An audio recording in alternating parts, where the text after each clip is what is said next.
భారత్ మాతా కి భారత్ మాతా కి తెలుగు తల్లికి తెలుగు తల్లికి అందరికీ నమస్కారం. Honourable prime minister Narendra Modi గారు, ఆనరబుల్ గవర్నర్ అబ్దుల్ నజీర్ గారు, ఉప ముఖ్యమంత్రి మిత్రుడు పవన్ కళ్యాణ్ గారు, వేదికపై ఉన్న పెద్దలందరికీ ఈరోజు అల్లూరి సీతారామరాజు ఇంటర్నేషనల్ ఎయిర్పోర్ట్ సందర్భంగా ఉత్తరాంధ్ర ప్రజలందరికీ ముందుగా శుభాకాంక్షలు. ఉత్తరాంధ్రలో కొత్త చరిత్రకు నాంది పలికేలా ఎయిర్పోర్ట్ నిర్మాణానికి సహకరించిన రైతులందరికీ ముందుగా పాదాభివందనం చేస్తున్నాను. మీరు కేవలం భూములు మాత్రమే ఇవ్వలేదు, ఉత్తరాంధ్రకు బంగారు భవిష్యత్తు ఇచ్చారు. నేడు ఉత్తరాంధ్రకి ఇంటర్నేషనల్ ఎయిర్పోర్ట్ వచ్చింది. ఉత్తరాంధ్రకి అంతర్జాతీయ ఐటీ దిగ్గజం గూగుల్ వచ్చింది. ఉత్తరాంధ్రకి ప్రపంచ స్థాయి స్టీల్ కంపెనీ ఆర్సీఆర్ మిత్తల్ వచ్చింది. ఇంకా ఎన్నెన్నో. ఇవన్నీ ఎలా వచ్చాయి? ఒక్కసారి మీరు ఆలోచించుకోవాల్సిన అవసరం ఉంది. 2 ఏళ్ల క్రితం విధ్వంసమైన రాష్ట్రం. ఆ రోజు నేను, పవన్ కళ్యాణ్ గారు, నరేంద్ర మోడీ గారి నాయకత్వంలో మీ అందరికీ ఒక హామీ ఇచ్చాం. రాష్ట్రాన్ని పునర్నిర్మాణం చేస్తామన్నాం, నిలబెట్టుకున్నాం. మోడీ గారి చేతుల మీదుగా ప్రారంభించుకున్న ఎయిర్పోర్టు ఉత్తరాంధ్రకు ఒక మణిహారం. నేను అందుకే పదే పదే చెప్తున్నాను, ఉత్తరాంధ్ర కలలకు రెక్కలొచ్చాయి. ఎర్ర బస్సు రాదన్నారు, ఎయిర్ బస్సు వచ్చింది.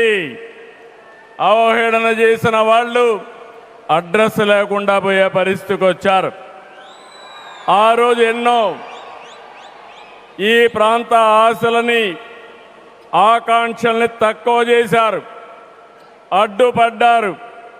అన్ని అధిగమించాం.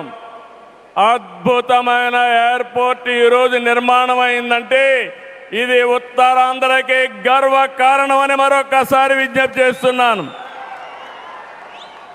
కొత్త ఎయిర్పోర్టు మన్యం వీరుడు అల్లూరి సీతారామరాజు పేరు పెట్టుకున్నాం. పేరు తలుచుకుంటేనే గుండె ఉప్పొంగుతుంది. గిరిజనులతో కలిసి ఆయన చేసిన స్వాతంత్ర పోరాటం దేశం ఎప్పటికీ మరిచిపోదు. ఉత్తరాంధ్ర శక్తికి నిదర్శనం ఈ ఎయిర్పోర్టు. ఎందుకంటే ఈ ఎయిర్పోర్ట్ నిర్మించింది ఎవరో కాదు, ఉత్తరాంధ్ర వాసి జిఎంఆర్, ఈ ప్రాంత వాసి. ఇంకొక పక్క దీనికి తొలుగు అడుగు వేసిన అశోక్ గజపతి రాజు ఇక్కడి వారి ఏవియేషన్ మంత్రిగా నిర్మాణం పూర్తి చేసే బాధ్యత తీసుకున్న రామ్మోహన్ నాయుడుది కూడా ఉత్తరాంధ్రనే. ఇది ఉత్తరాంధ్ర సత్తా అని మరొక్కసారి మీ అందరికీ విజ్ఞప్తి చేస్తున్నాను. ఈరోజు ఉత్తరాంధ్ర దశ దిశ మార్చి కీలక ప్రాజెక్టు ప్రారంభానికి వచ్చిన మోడీ గారికి మనస్ఫూర్తిగా ధన్యవాదాలు. ఈరోజు మనందరం గుర్తుపెట్టుకోవాలి, వెంటిలేటర్ పైనున్న ఆంధ్రప్రదేశ్కి ఆక్సిజన్ ఇచ్చి ఈరోజు నిలబెట్టిన వ్యక్తి నరేంద్ర మోడీ గారు.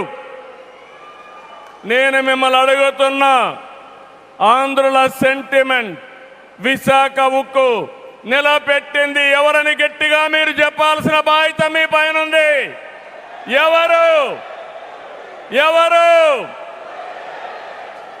విశాఖ రైల్వే జోన్ మంజూరు చేసి విభజన హామీని నెరవేర్చింది ఎవరు? పోలవరానికి సాయం చేసి గాడిన పెట్టింది ఎవరు? రాజధానికి నిధులిచ్చి పనులు పునఃప్రారంభించిన వ్యక్తి ఎవరు? 2027 భోగాపురంలో చెప్తున్నాను, పోలవరాన్ని పూర్తి చేసి మన ప్రధాని చేతుల మీద జాతికి అంకితం చేస్తామని హామీ ఇస్తున్నాం. 2028 అమరావతి మొదటి దశ పనులన్నీ పూర్తి చేసి మన ప్రధానమంత్రి నరేంద్ర మోడీ గారి చేతుల మీదుగా ప్రారంభిస్తామని మీ అందరికీ హామీ ఇస్తున్నాను. దీనికి మనందరం థ్యాంక్స్ చెప్పాలనా లేదా అని అడుగుతున్నా? చెప్పాలనా లేదా అని అడుగుతున్నా? థ్యాంక్ యూ, థ్యాంక్ యూ, ధన్యవాదాలు, ధన్యవాదాలు.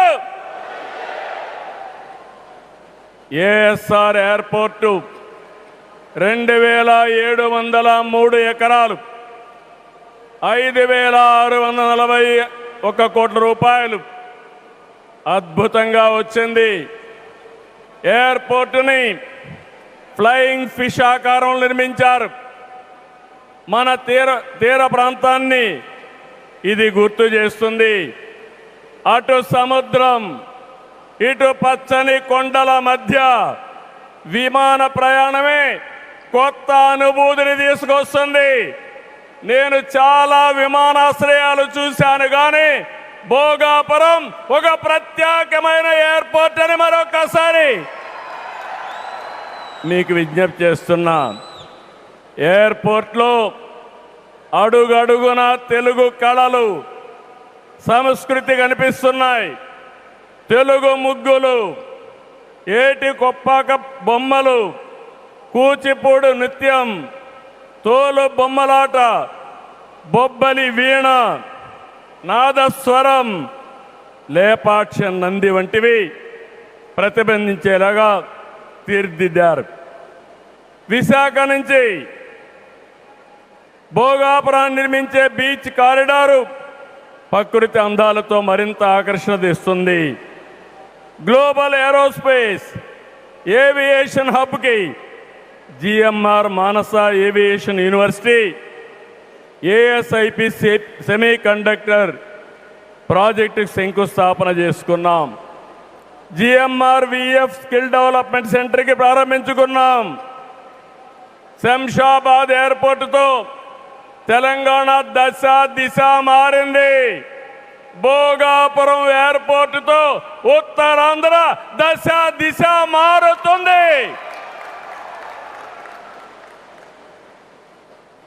2015లో ఆనాడు ప్రధానమంత్రిగా ఉన్న నరేంద్ర మోడీ గారి నాయకత్వంలో ప్రకటన చేశాం. 19లో అనుమతులు తెచ్చి శంకుస్థాపన చేశాం. భోగాపురానికి నాడు కొబ్బరికాయ కొట్టింది మనమే, నేడు గుమ్మడికాయ కట్టింది మనమే. గుర్తుపెట్టుకోమని కోరుతున్నాను. ఈ 2 ఏళ్లలో ప్రధానమంత్రి గారి సహకారంతో ఉత్తరాంధ్రలో 189 ప్రాజెక్టులకు సంబంధించి 6,13,00,000 పెట్టుబడులు. ఇవి పూర్తయితే 5,57,000 మందికి ఉద్యోగాలు వస్తాయని మీ అందరికీ విజ్ఞప్తి చేస్తున్నా.